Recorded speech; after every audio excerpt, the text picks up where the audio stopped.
Para se të fillojmë me videon, do ju ftoja të abonoheshit në kanalin ton Thënie për Jetën dhe të klikoni si përziles për të marrë njoftimet e videove tona më të reja.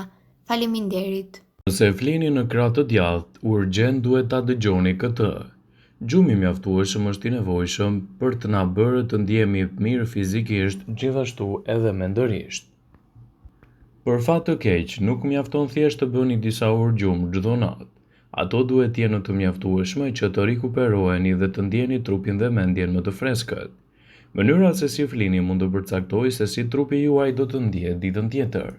Mund të ndikojë në të dyja nivelet e energjisë dhe gjërat që ndodhin brenda trupit. Por diçka është e sigurt. Duhet të keni shumë kujdes kur zgjidhni mënyrën se si flini. Nëse deri mbrëm keni fjetur në anën e djathtë të trupit, pas kësaj video me shumë mundësi do të ndryshoni pozicion dhe mendje. Nuk e themi ne, por e thot shkenca. Nëse her pas here vuani nga luhatjet e energjisë gjatë ditës, ka shumë të ngjarë që ta keni edhe nga mënyra se si flini gjatë natës. Arsyeja mund të jetë kaq e thjeshtë, të fjeturit tuaj në anën e djathtë. Në këtë video do të tregojmë disa nga ulëntimet se pse mund të jetë një ide e mirë për të filluar të shtriheni në anën tuaj të majtë. Rezultatet e studimit janë publikuar në gazetën klinike gastroenterologjike të Suedisë. Gjumi në anën e majtë do të përmirësojë gjithashtu tretjen. Të shtriheni në anën e majtë e bën më të lehtë që lëngu i stomakut të rrjedhë në ezofag. Nëse jeni të shtrirë në anën e majtë, tretja do të funksionojë më mirë sipas ekspertëve. Nëse ndonjëherë keni pasur probleme me stomakun, është veçanërisht e rëndësishme të zgjidhni anën e majtë mbi të djathtën. Kështu do të keni edhe një tretje më të përmirësuar. Është më e mirë për shëndetin e zemrës. Arteria më e madhe e trupit, aorta, kthehet në të majtë, që do të thotë se ndihmon qarkullimin e gjakut nëse flem në anën tonë të majtë.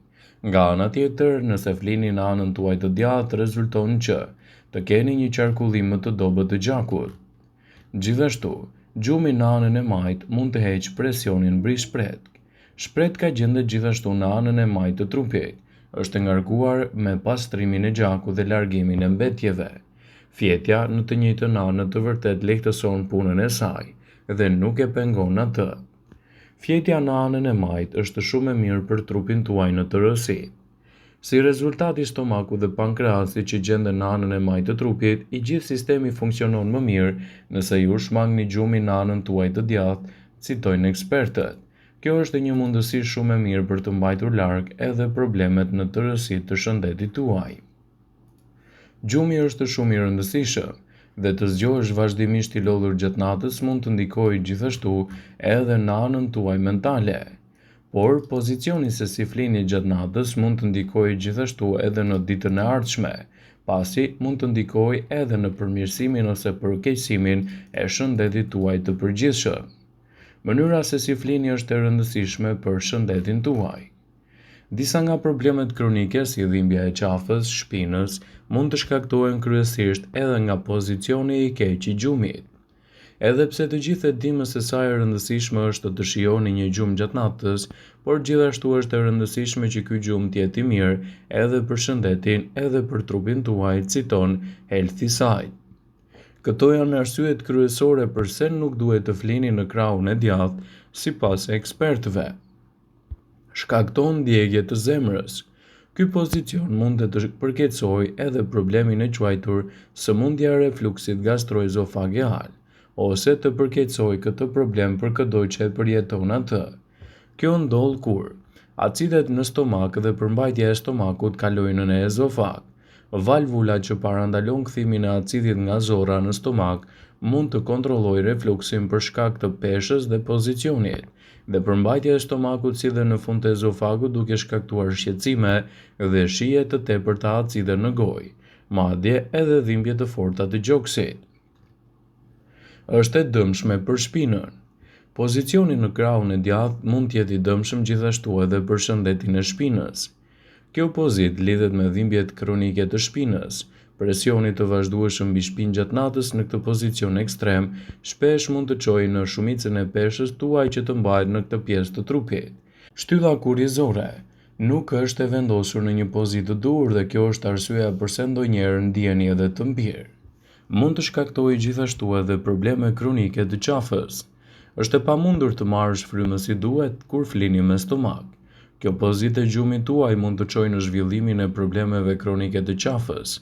Seria e kockave në palcën kurrizore mbrohet nga disqet. Një pozicion i tillë mund të dëmtojë gjithashtu edhe pjesët gjelatinoze të disqeve, të cilat mund të çojnë edhe në dhimbje të forta kronike. Mund të përkeqësoni edhe presionin tek fëmia. Nëse do të bëheni nën, duhet të tregoheni shumë të kujdesshëm me zakonet tuaja të gjumit, jo vetëm për fëmijën, por edhe për shëndetin tuaj në tërësi. Gjumi në këtë pozicion mund të jetë gjithashtu edhe një zgjidhje e gabuar dhe duhet të shmanget plotësisht.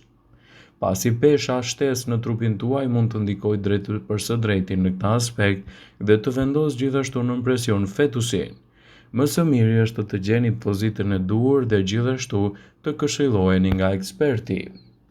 Gjumi në anën e djathtë mund të shkaktojë edhe probleme të fytyrës. Gjumi në një rënane dhe në bark bën që fytyra juaj të mbështetet në jastëk.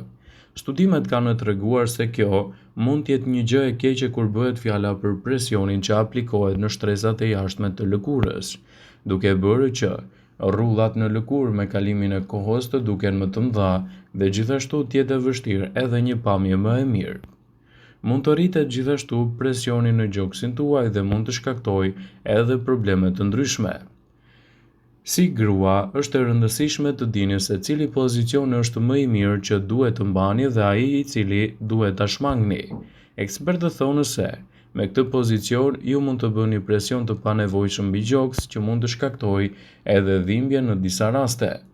Pozita juaj e gjumit është shumë e rëndësishme edhe në lidhje me shëndetin tuaj.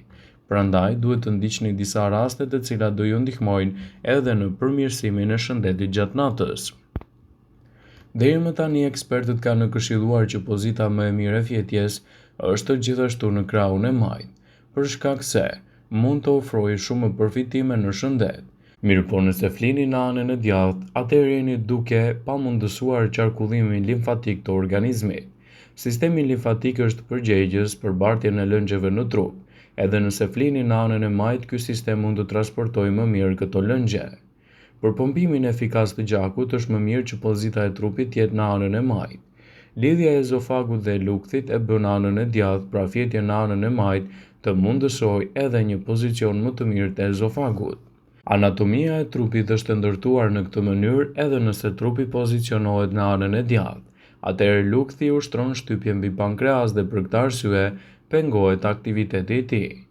Gjatë gjumit, transporti i toksinave drejt splantit dhe shpretkës bëhet më të lehta dhe pozita e gjumit mund të jetë më e favorshme në krahun e majt.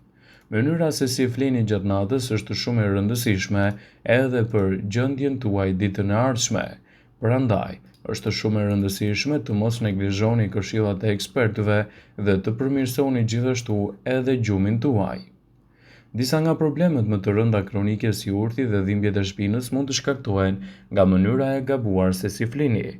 Edhe pse të gjithë e dimë se sa e rëndësishme është të shijosh një gjumë më të mirë gjatë natës, kujdesi se si flini, pasi mund të ndikojë edhe në gjendjen tuaj të përgjithshme.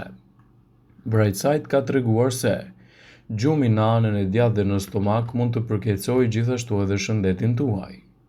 Ai mund të shkaktojë dhimbje qafe kronike. Është e pamundur të marrësh frymë si duhet nëse flini me stomak, nëse nuk e ktheni qafën në një rënan. Ky pozicion i gjumit mund të çojë në zhvillimin e problemeve kronike. Gjithashtu, gjumi në shpinë është pozicioni më natyral për të gjithë trupin tuaj. Mjekët sugjerojnë në këtë pozicion të njerëzit që kalojnë në dhimbje kurrizi ose artriti, pasi është një pozicion i cili mund të ndikojë drejt për së drejti edhe në përmirësimin e gjendjes suaj. Vëmendje, ju bëjmë me dije se informacionet në këtë video kanë për qëllim që të plotësojnë, të mos e zvendësojnë në këshillat e mjekut tuaj ose të ofruesit të kujdesit tuaj shëndetësor, dhe nuk kanë për qëllim që të mbulojnë të gjitha përdorimet e mundshme, masat paraprake, ndërveprimet ose dhe efektet e tyre negative për shëndetin tuaj. Pasi ta dëgjonit këtë video, do ju ftoja t'i bënit like dhe ta shpërndanit atë në profilin tuaj në mënyrë që të informohen edhe miqtë e tu.